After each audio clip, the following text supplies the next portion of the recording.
Ngayong Pride Month, isang Filipino-Canadian content creator ang sumisikat ngayon dahil sa paggamit sa plataforma para magbigay awareness sa gender-diverse youth at pakikipag-partner sa iba't ibang initiatives. Kilalanin siya sa report na ito. That's been raising money and raising awareness. 100% of the selling price goes to charitable organization.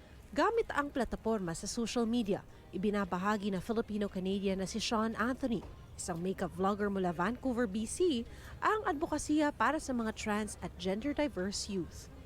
Pagabant nasa Canada na, nababahala pa rin siya sa lumalalang HIV cases sa Pilipinas at sa kakulangan ng edukasyon pagdating sa reproductive health. Ang stigma sa usapang ito sa komunidad ang nais daw niyang labanan. When they asked me to partner up with them, I immediately said yes because this is me giving back to the community. Ngayong Pride Month, ibinahagi ni Sean Anthony ang naging karanasan sa pagtuklas sa sarili at kung paano naging paraan ang makeup para magkaroon ng kumpiyansa sa sarili. Umpisa, it was hard for my dad to understand why.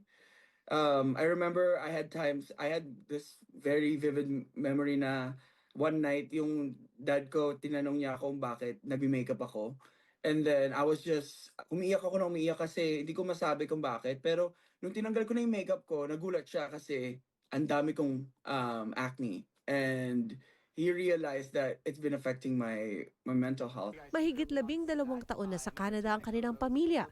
Dito niya pinagpatuloy ang pagbabahagi ng karanasan gamit ang lumalaking following sa social media at ang talento sa makeup.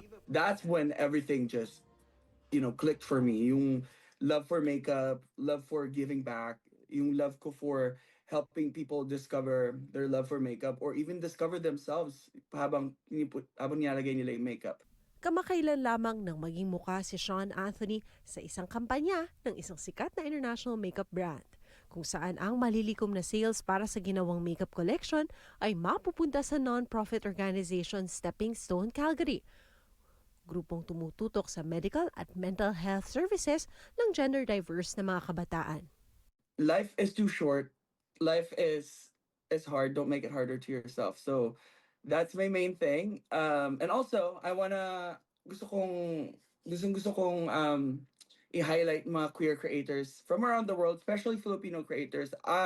Advocate ako ng Filipino creators. I feel like they are overlooked. They're so talented. So talented.